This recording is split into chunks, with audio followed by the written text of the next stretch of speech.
Okay, so today we are going to work with Mod Podge. So that is in your art kit. That's the little container that I sent home that is taped off.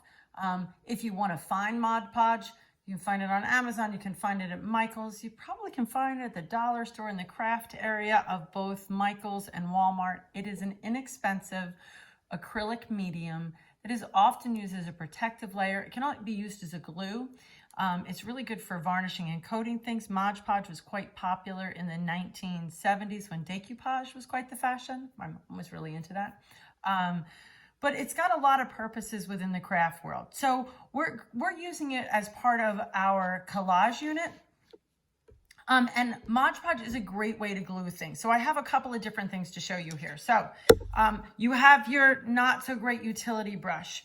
It is important, really important, that you wash your brush out when you're done with this. If the Mod Podge dries on your brush is done. There's no bringing it back. Again, it's like dipping it into plastic. So I like to use Mod Podge as I want to put something down, because you know when you go to glue something and you get all those horrific glue bubbles and your image never looks quite the same. If you put a layer of Mod Podge down first and set your image on it, it's a great way to get it to adhere. And then you can do a final coat on top. And again, you guys have matte finish Mod Podge in your kits. So this is going to dry and it's going to blend in with this watercolor sky. And then if I was going to play around with this, I would actually go back and do some color pencil work into this image once it's dry. So one, it's a great way to glue down printed out images, magazine images, book images, anything like that's super flat. You can do, a base layer and then a protective layer on top, and that'll seal it up real nice. Okay, so that's one thing that you can do with it. Another thing that you can do with it is if you have photos. I have some photos of spiders. It seems appropriate for the season.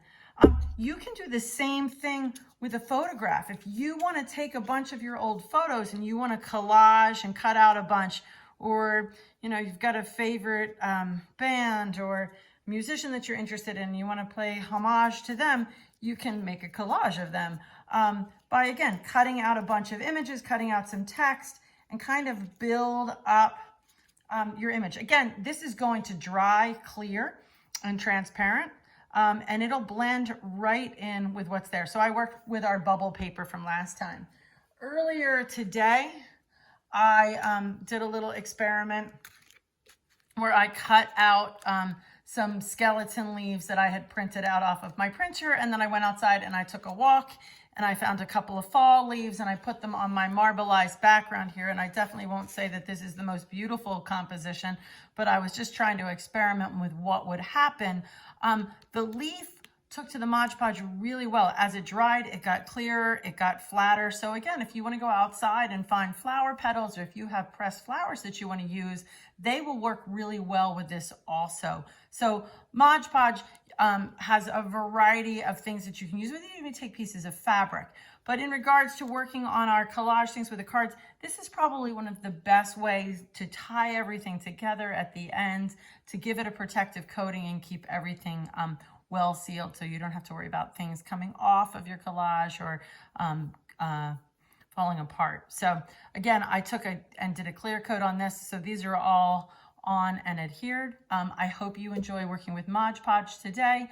Again, as always, if you have any questions, please feel free to email me and we'll find a good time to connect. Thank you.